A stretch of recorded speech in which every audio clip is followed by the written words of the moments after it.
shi abin da ke damun mutane nake zato rashin kuɗi.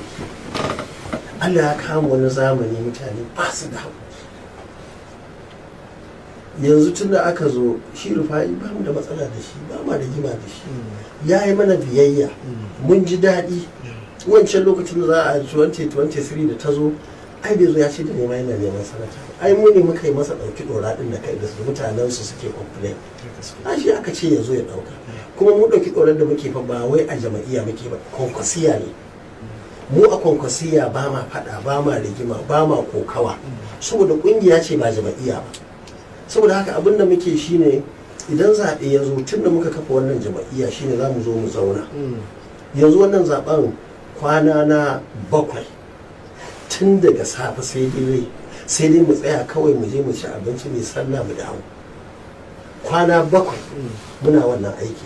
Kowane ɗan takara da ka sani ba wanda ba mu ɗauko shi mun ɗauko ko constituency ɗinsa, ko na House of Reps ne, ko na State Assembly ne, ko na Senate ne, kowanne sai mun zo jama'a gabaki ɗaya sun faɗi wanda suke so. Ni ba ɗora nake ba da wani ɗan takara abu da kuke duba ma'auni kafin ku ba. Jama'a ne ma'aunin, ba wanda duk wanda ya sani, ko babu ɗan takarar da ko takarar ma ba wani fom ake saya wanda aka ce ka sai kashe naira 10 ka zo za a ba ne kashe ko naira 1. Haka za mu zo mu zauna wa mutane ba kuke so. Kuma duk 'yan takarar na akwai sun wanda sun fi 20 a State Assembly ko House of Reps, kusan ko ina ba inda bai fice 10 ba.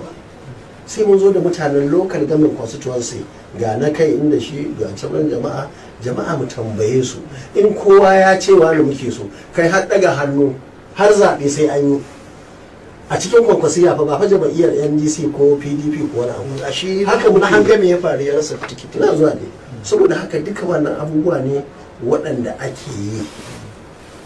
Shi Rufa'i kamar na gaya maka 2023 ai kaga a cikin mu yake, muka ɗauka muka bashi ba tare da ya turo wani ko ya bada ko naira 1 ko wani da cikin dimban wanda ke Kano tun da muka so mu harkar nan. A sani na ba wanda ya bada ko naira 1, in ko mutum ya bada naira 1 ya je ya karɓa bulo wanda ya bada, kuma ma karɓar kuɗi. Shi nasa an zo wannan duk abu ne wanda ya taso yanayi wanda ya kamata shi da magoya bayansa duka su gane. Ba ya zage mu ba mu zage shi ba, ba ma faɗa, muna girmama juna da shi. Haka aka yi, mutane da yawa duk sun tafi, shi yana ɗaya daga cikin mutane kaɗan, sanatoci guda 2 ne, shi ɗaya ya tafi, shi kuma yana nan, muna san sa. Amma yanayi da aka taso ya zo har da mana lissafi ko ya daidaita lissafi ban sani ba, shine maganar Gawuna. Kaga Gawuna ya zo tun da ya zo nake ta lissafi ne za a yi, ya za a yi, suwa za a sa, me ya kamata a yi. A ƙarshe abinda na bashi ne a zuciyata, tun da ba faɗa muke ba wani mutum za ka je kai shawara da shi, ko da matarka ka je kai shawara, in kai wasa sai ta gaya wa ƙawarta ko yar uwarta ko ɗan uwanta, ko magana sai ta fita. Saboda haka ɗaya daga cikin ciwon da muke da shi a matsayin shugabanci shine barin magana a zuciya, domin kar ka fitar da ita ko da ka ji daɗi ƙarshen ta lalace. Ko da abin da muka so shi da ma Gawuna mu haɗa su da Comrade, saboda yanayin yadda abin ya taso shine akwai buƙatar su yi aiki tare. Duk da wannan ya yi deputy gwamna, shi wannan da ya deputy gwamna ya yi sau 2 lokacin da wancan na jin Hafizu ne ya sauka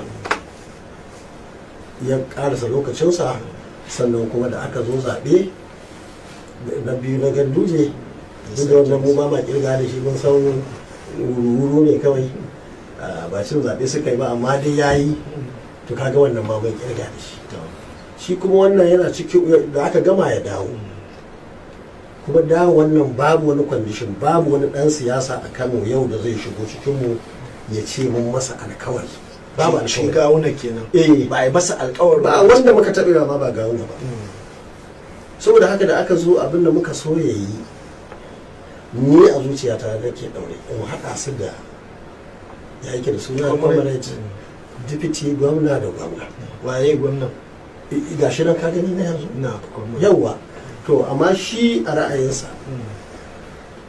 shi ne ba ya sanya dipiti gwamna, which is okay, amma ba nan ne ma muhimmi ba. Muhimmi shi ne doka ta hana, ya yi sau biyu saboda kundin tsarin mulki. yau wato, amma ni a lokacin nan ban hankali na bai kai nan ba, in hankali na ya kai shi ne gwamna, wannan na sani.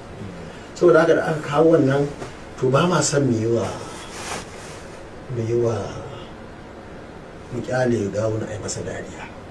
Tsarin mu kenan, duk wanda ya shigo mun yadda ma mu ɗauki ɗan yankara mu da ki jikinmu akan wanda ya shigo mu kyale shi a yi masa dariya, ba ma so. Musamman shi gawuna yana da daraja a cikinmu, tunda ake wannan rigima mu taɓa jin ya zage mu ko ya faɗi wata maganganu marasa daɗi ba.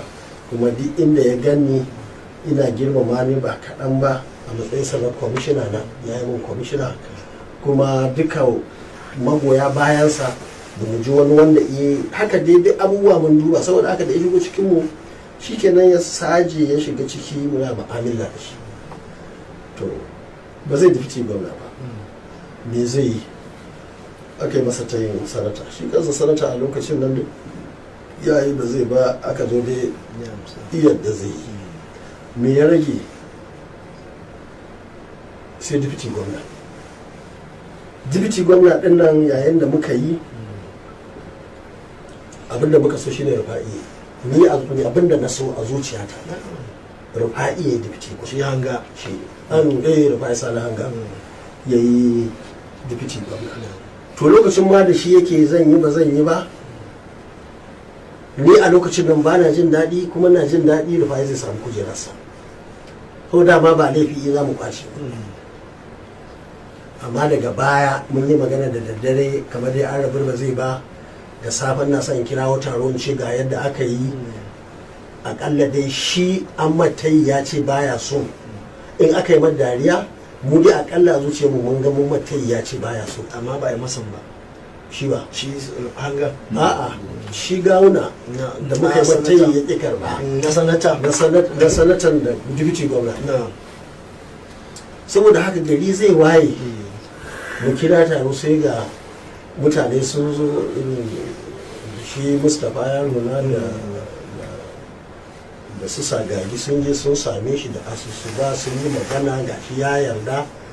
To ni kuma na yi niyyar zan kirawo taro, in fact ban ma fito daga gida ba, Mustapha ya shiga ɗaki na ya ce gashi sun zo sun same, saboda a lokacin da wayata ma aka take saboda wasu dalilai. A ƙarshe suka ce gashi, to sai maganar kuma oke ya karba, tunda ya karba ba a yi wata sanarwa cewar ya ƙi karba ba. Saboda haka sai kuma ya rage, sai gwamna dama wannan kwamar ya karba, sai matsayin dipiti kenan. Abin da zan na niyan kirawo taro, sai wani ya zo ya same ni, ranka daɗe me ake ganin za a yi? To saboda duk sirrinka dole wani abin sai ka furta ko da wata shawara, tunda abin ya zo zuwa jima'a za a zo a yi taro, na kirawo duka elders. Ice to shi yana da shawara, na ce ya kake so? Ai da ce ga shi ga tsari. Sai ce to shi na da magana. Maganar nan ita ce, kana son Rufa'i? Na ce kwarai da gaske. Shi to ni shawara ta ɗaya nake son a duba. Na ce me shawara? Ice shi yana ganin yadda yanayi yake yanzu, yanayin shekara da yanayi na jiki da sanda kake wa Kano, muna ba da shawara a samu wani tsari da za a yi wa Rufa'i Sani Hanga, amma kar a haɗa Rufa'i Sani Hanga da Comrade a matsayin gwamna da dipiti gwamna, saboda wannan dalili da muka faɗa, sanka da kake wa Kano da kuma yanayi na shekaru da yanayi na jiki. In aka yi wannan ba a yi wa Kano gata ba. Saboda haka wannan abu sai ya shiga jikina. To dama shi Rufa'i an so wannan magana lokacin da zai tafi asibiti, na ce da shi to akwai abubuwan da kaji suna faruwa, ya ce ya ji suna faruwa, amma lokacin ba yi ma dipiti gwamna ba. na ce ka bari za mu duba na ne wani abu a kai dama buri na